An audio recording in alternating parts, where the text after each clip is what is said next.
Hey everyone, RogueGold here. Welcome back to The Division 2. Today, the latest update has dropped in-game, and it has brought with it the long-awaited summer event, also known as the Dust Storm. It begins today, July 21st, and runs for 3 weeks through August 11th. If you want a super broad overview of what this entails, and more importantly, what is in it for you, then this infographic shows off the 6 total new outfits to obtain, a new event-exclusive D50 named item, and a variety of skins for items like the Lexington, the St. Elmo's, the Scanner Pulse, and all of this is atop the usual offerings of an event like this, with the chance to farm desirable items like the Lexington, the Turmoil, the Quick Step. They're now throwing prototype gear into the mix. So this video is going to cover it all. How the event works, what rewards are available through which sources, how to best align your time and gameplay. Timestamps are down below to guide you to whichever section you may need. I wanted to very quickly shout out that we've currently got a 15% off sale over at the RogueGold store. If you enter code RogueSummer26 at checkout, you can save on some of our limited summer items or anything else on the site. The link for that is also down in the description. Thanks so much if you do choose to check it out. But that said, an endless thank you to all of our channel members on here who already support my work month in and month out. I could not be here without your contributions. With all of that covered, a like on the video and a subscription would be sincerely appreciated if this guide ends up helping you out. But let's get straight to it. Alright, let's begin with some top level details. As you may have already noticed from the gameplay so far, Dust Storm takes place entirely within New York City and at the Haven Settlement. DC and the White House are not involved here. Now, in case you do not own the Warlords of New York expansion and don't have access to New York normally, no worries, the expansion has been made free for the 3-week window that this event is here. That said, you are required to have a level 40 character to partake, and you must have completed the Wony campaign, meaning if you didn't own it previously and you're jumping in specifically for this event, then you do have to do a campaign playthrough before you can start farming. As per usual, I wanted to highlight that if at any point you become confused about event mechanics, progress, or anything else as we go through, of course feel free to bookmark this video and come back for clarification, but if you just want a quick in-game reference, then always go back to your Seasons tab in the menu. The preview window shows how far along you are on cache progress, how the community cache is progressing, as well as the total number of keys you own. Expanding it will then show you a bit more progress, the time remaining on the event, but most importantly, you can toggle event info down at the bottom for a full rundown of the major event components.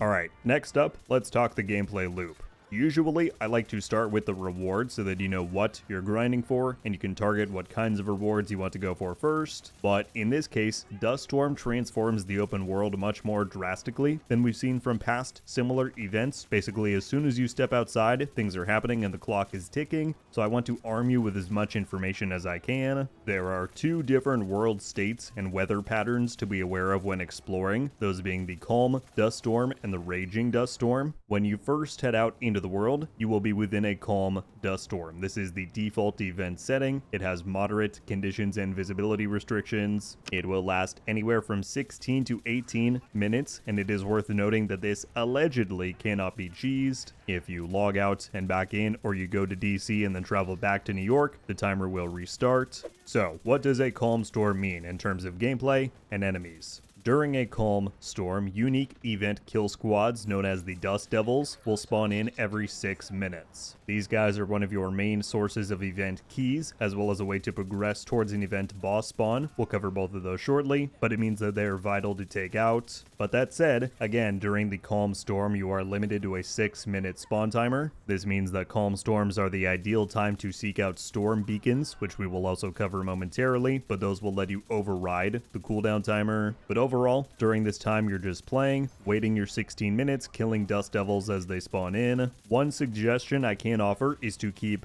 moving, and this applies to any open world gameplay for this event. The devs emphasize that spawns will occur more frequently, and naturally, the more mobile you are, moving through different streets and areas. That has been my experience playing so far as well. But conversely, if you want to turn down the heat at any time, you can try clearing out the enemies and remaining a bit more stationary. So, after your calm dust storm subsides, which again should be about 16 to 18 minutes, you will then enter into a raging dust storm. This is characterized by heavier visibility restrictions, more ambient noise and whistling wind, but this is the time to put your foot to the pedal. A raging storm lasts for 8 minutes, and in this time, dust devils can spawn in continuously. According to the devs' estimations, you can defeat up to 48 dust devil enemies in a single raging storm. Up to 6 enemies can possibly be on your screen or in your vicinity at one time. So again, when this storm appears, you want to keep moving, eliminate all spawning enemies as quickly as possible for maximum efficiency. After those 8 minutes, once a raging storm concludes, the loop basically resets. You will either enter into another 16 to 18 minutes calm storm, or you have a chance to be met with sunny weather, which is basically just a short reset period for the whole thing. But the point is, if you stay out in the world, then this loop will continue to repeat itself for as long as you want to be out there to farm.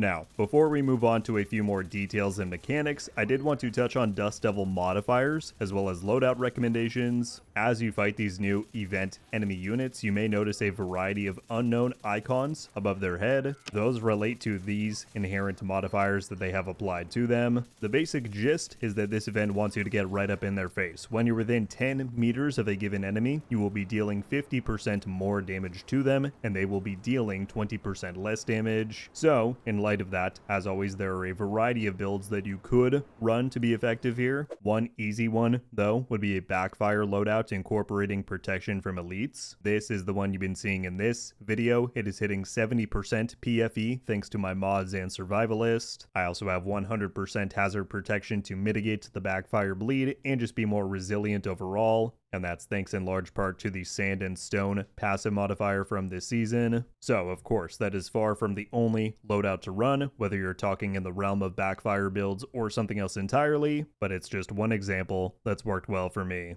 Alright, now the next gameplay component to discuss are the previously mentioned storm beacons. If you played the last major seasonal event called Cherry Blossom, you'll find these to be quite similar to the corrupted lanterns that were scattered across DC, but this time, some key improvements have been made to the system. So between the 4 New York City zones, there are 20 of these beacons hidden. It is worth noting that beyond their visual look, they also make a distinct droning noise that can help identify them. Here's a listen at what that sounds like.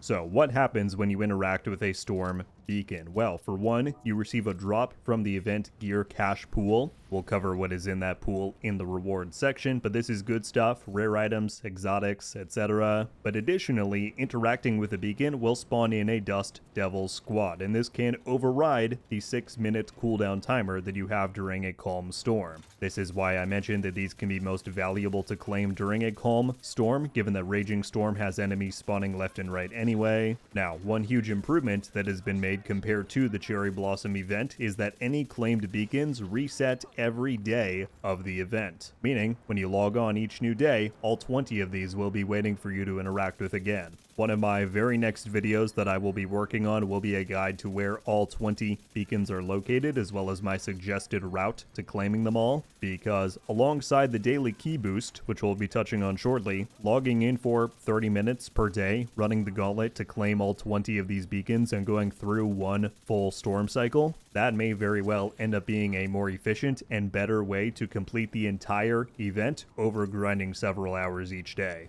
So, hopefully you understand the mechanics and value behind these beacons for when you do run into them. As I said, keep an eye out for another video covering the locations of all 20 and an ideal daily farming route. Now, finally, in terms of gameplay, let's cover the event bosses and the event hunter. You may think that when I say event bosses, I mean the Dust Devils, because they are also named enemies, but no, these are 2 named NPCs that can spawn from this event. They are key to this overall loop and offer even further rewards. Now, these guys are based on a kill counter, meaning once you eliminate around 50 Dust Devils, that is when Paul and Black Lung will spawn in. They are still from the Rikers faction, but they're more equipped. They have stuff like shade skills. Some additional important details here. Unlike back in the Cherry Blossom event with the Ronin, Paul and Black Lung will always spawn together regardless of if you are solo or in a group. They can also spawn in regardless of what the current weather condition is. So long as you have reached the total 50 required Dust Devil kills, they will appear, and each time you defeat one of them, they will drop a guaranteed event key, in addition to your first defeat granting you a cosmetic replica of their headgear. So, those are the bosses, but what about this fabled hunter? Well, it's fairly simple. Each time a raging storm concludes, which is also just the end of a complete dust storm cycle, so about 25 minutes of gameplay, that is when the event hunter has a chance to spawn in. It is not guaranteed, but when he does, it is a nice way to cap off all of that grind. That said, there's not much to this. It's actually just the same setup as the event bosses in terms of rewards, albeit rarer to see this guy spawn in, but he will drop a guaranteed event key each kill, as well as awarding you with the mask upon first defeat.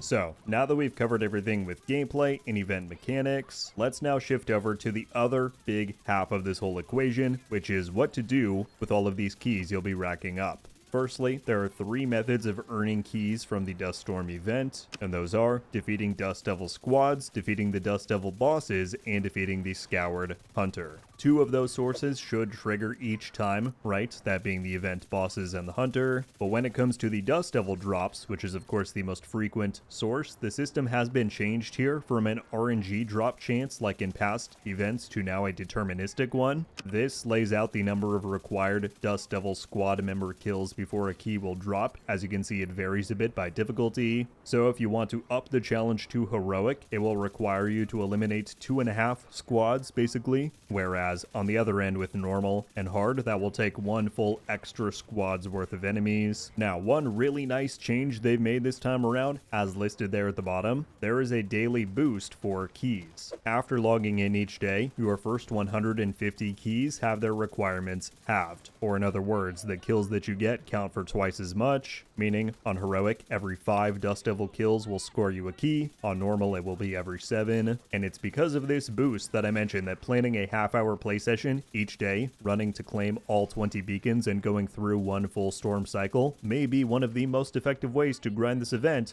across its 3-week duration. Now, in terms of turning in your keys, that is going to happen at Haven, the settlement in New York. When you are here and you approach this bench, you're going to find 3 reward caches or crates, and these will be here for the entirety of the event. This is the same general setup as the last 2 events that we've had, but we'll go over it once again for anyone who may not have played those. The first of the 3 caches here is the apparel cache. You'll see that there are 43 total items to collect from this. There are no duplicates or repeats from this, so 43 keys will get you all of the items in here, and collecting all 43 items is the only way to get the completion reward, which is a skill VFX skin for the scanner pulse. It's also worth noting that this is the only one of the 3 caches that you can choose to spend real money on if you wish, as not only can you use the gameplay earned keys to open this, but you can also click buy key at the bottom and spend premium credits to open it up. Now, moving on from this one, we also have the community cache. This is essentially just a giant donation box. The progress you see on this tracks across all platforms, so as a community we have 3 goals to hit, that being 1 million, 5 million, and 10 million keys donated. If you want to see the rewards for this, you actually need to back out and go into the seasonal event menu here, and if you click toggle challenge, it will then show you that these are the rewards for those 3 major milestones. But additionally, you have the personal donation track, which is your incentive to give more than just 1 key. So as you can see, the more you donate, the more you unlock. That includes arm patches, you get a St. Elmo's and a Lexington, and that's because there is an exclusive St. Elmo's and Lexington skin towards the back half of the track. The only final thing to note with the community cache is that you can donate late. If a milestone has already passed, you can still put in a key and get that reward. However, I saw a few people who messed up in this last time. Still be sure and return to this cache to manually claim the rewards before the end of the event, as they will not automatically go to your inventory. Alright, and then last up, we have the gear cache. Now this will offer you a variety of different gameplay rewards. The most noteworthy of those is the new exclusive event weapon, which is called the Rabid D50. Its talent reads, after killing an enemy with a headshot, applies ensnare to the next enemy that you hit, amplifies weapon damage by 25% against ensnared enemies. Now, as for what the chances are of getting what item from this cache, we do have full drop chances this time around. I'm going to try and format everything on screen here so that you can see.